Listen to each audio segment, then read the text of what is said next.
Olá pessoal, que bom estar aqui com vocês mais uma vez.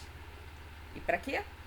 Para lermos simplesmente Francisco de José Carlos de Luca, que é sempre tão, tão bom. Cada capítulo que a gente vai lendo, vai aprendendo, e confesso a vocês que quando eu leio, nossa, fica aqui ó, muita reflexão, muita reflexão. Eu espero que com vocês seja a mesma coisa. Obrigada por estarem comigo. Obrigada mais uma vez. Vamos começar? Vamos ler? O capítulo de hoje é Vaso Perfeito? O que será? Quanto a imperfeições ou deficiências que ainda nos marquem, convém assinalar que estamos em evolução na Terra, sem sermos espíritos perfeitos. Reflitamos nisso e aceitemo-nos como somos, procurando melhorar-nos e, ao melhorar-nos, estaremos construindo o caminho certo para a espiritualidade maior. Essas são palavras de André Luiz. A busca da perfeição espiritual sempre foi e continua sendo uma das orientações mais difundidas pelas religiões de um modo geral. Todo mundo quer ser perfeito, né? No cristianismo, Jesus afirmou que deveríamos ser perfeitos assim como Deus é perfeito. No budismo, a meta de todo praticante é alcançar a iluminação através da ação correta. Essa questão, porém, somente poderá ser bem compreendida dentro da perspectiva reencarnacionista, pois o espírito somente conseguirá atingir a perfeição por meio de múltiplas existências. Quanto mais a gente reencarnar, mais aprenderemos. São vidas, experiências que vamos acumulando. E aí, quem sabe, né? Quem sabe a gente chega lá. Sem esse olhar, isto é, se entendermos que cada um de nós tem apenas uma única existência para atingir a perfeição, muito provavelmente a tendência será nos afastarmos do próprio caminho espiritual, por considerá-lo humanamente inatingível. Ou então, passaremos a fingir que já somos moralmente puros e perfeitos, sem que isso reflita a nossa realidade interior, vivendo uma religiosidade de fachada, exatamente aquela que Jesus tanto criticou nos escribas e fariseus. A gente pode achar que não, já estou ótimo, estou perfeito, já sei tudo, não preciso evoluir, estou ótimo. Ou a gente fala, nossa, não vou conseguir nunca e desistir. Né? Isso aqui não vou conseguir nunca. Como é que eu vou chegar à perfeição um dia? Ah, desisto. Então são esses dois caminhos. Não questiono o imperativo da evolução. Basta olhar a natureza para se dar conta de que ela é uma lei viva. A espécie humana vive num permanente processo evolutivo. Se assim ocorre na sua dimensão biológica, cujo desenvolvimento teve início há 6 milhões de anos, gente, há 6 milhões de anos, principiando com os desculpa, essa palavra é difícil de falar, com os pré-australopitecos, chegando aos Homo sapiens.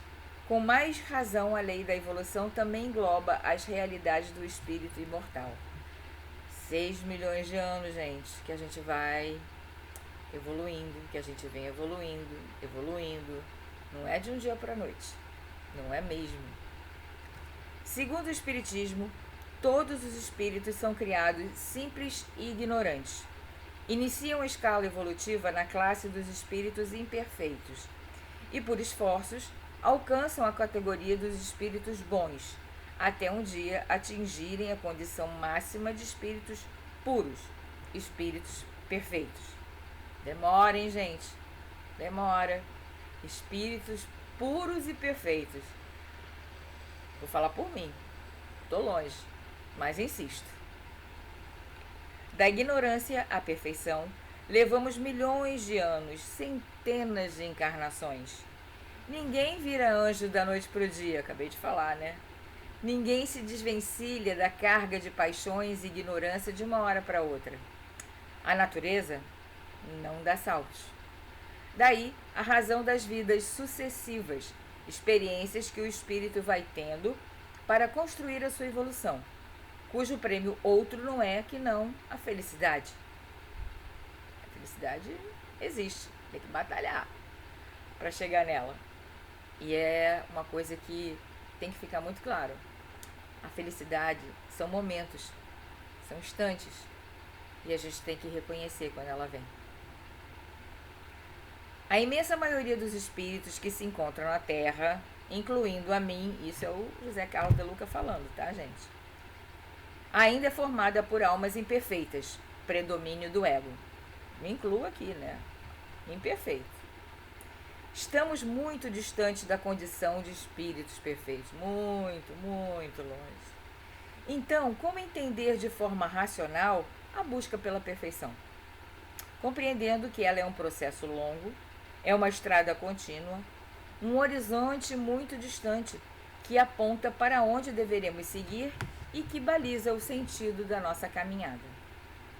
Isso quer dizer que por muito tempo ainda teremos de conviver com as nossas imperfeições, erros, fragilidades e ignorância. E de que forma faremos isso?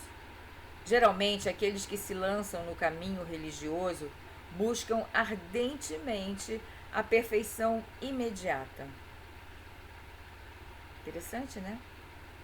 Tornam-se tão obcecados pela iluminação espiritual que se tornam perfeccionistas, demasiadamente exigentes, cobradores perfeccionistas, implacáveis com a condição humana, a sua e a dos outros.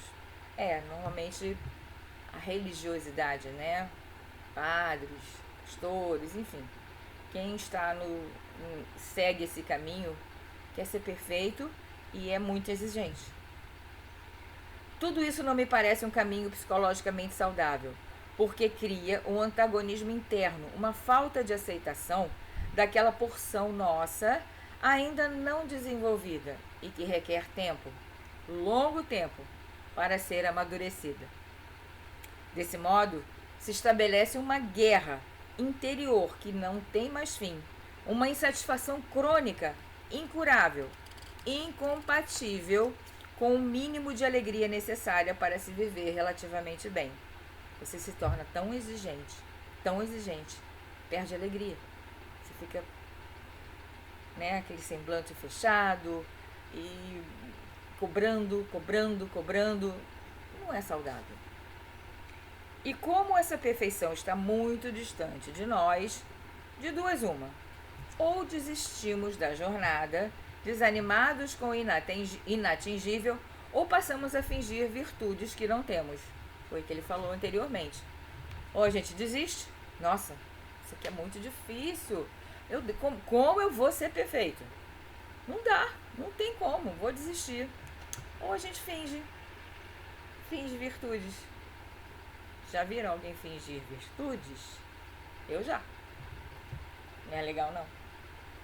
Não é seu. Você está fingindo. Haveria, então, alternativa melhor, mais sensata e saudável? Uma história de Francisco pode nos ajudar a encontrar esse caminho. Prestem atenção, amigos. Prestem atenção nessa pequena historinha, mas que diz tudo.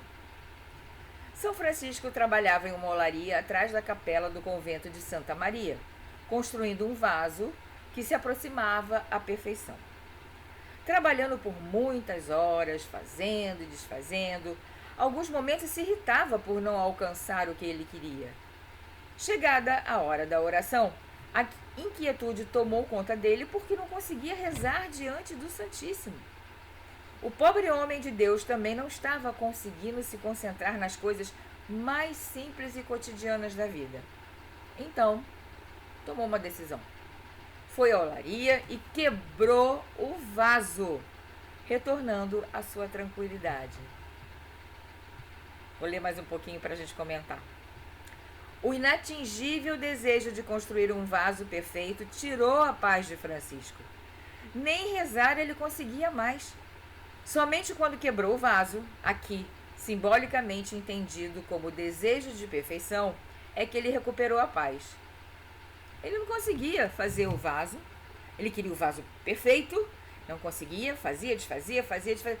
Acabou a paz dele. Acabou. Nem a oração, a oração que é uma coisa inerente a ele conseguia mais. Acabou com a paz dele. Aí ele pensou, o quê? Quero minha paz de volta. Foi lá e quebrou o vaso. Pra que insistir numa coisa que tá tirando a minha paz? Né? Muito, muito. Ó, reflitam sobre isso. Eu fiquei pensando em tanta coisa que eu depois que li essa historinha. No meu caso, todas as vezes que tentei ser perfeito, não tive bons resultados. Acabava me aborrecendo porque nunca atingia o resultado desejado. O livro perfeito nunca consegui escrever. E sempre que tentava ficava frustrado e a escrita não fluía gostosamente.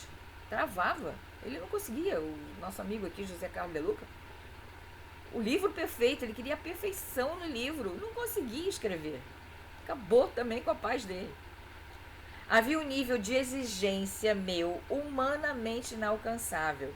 E por mais paradoxal que possa parecer, quanto mais perfeito eu tentava ser, mais distante ficava daquilo que naturalmente eu poderia render.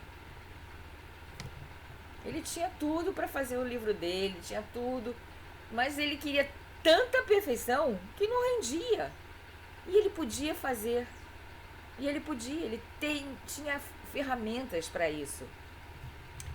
Mas será que eu deixei de ser perfeito dentro daquilo que a minha evolução naquele momento me permitia ser? É para pensar. Olha aí a reflexão. No momento que você está, é o que você tem. É o famoso, é o que tem para hoje. Se aquilo hoje, no presente, é aquilo que você pode fazer, então faça. Não exija a perfeição. Seja o melhor que você pode ser. Tá? É uma grande reflexão. Não pense que estou pregando o abandono do nosso desenvolvimento espiritual, não é isso? Não estou. Apenas prefiro falar em aperfeiçoamento em vez de perfeição. Apenas desejo ser humilde ao admitir o que eu sou e o que por ora eu ainda não posso ser. Tudo tem seu tempo. Ainda não estou nesse momento. Não posso ser. Tenho que admitir isso. Tem que ser humilde em admitir. Apenas desejo me conhecer e me aceitar como sou, sem me acomodar às imperfeições. Apenas desejo me reconciliar com os inimigos interiores, como ensinou Jesus, transformando a pedra de tropeço em estrada da minha evolução. Apenas desejo quebrar o meu vaso perfeito e viver feliz na simplicidade do que hoje eu posso ser. Então é isso, meus amigos. É difícil, é uma longa estrada a perfeição. Nossa, enorme. Nem sempre a gente pode conseguir nessa encarnação. Mas a gente tem que tentar. Se está tirando a sua paz, pula, passa para o próximo. Sabe? Seja quem você é o que eu falei anteriormente. Dê o melhor de si. Seja o melhor que você puder ser. Entregue o melhor. Deus está vendo. Ele vai ficar bem satisfeito. Essa,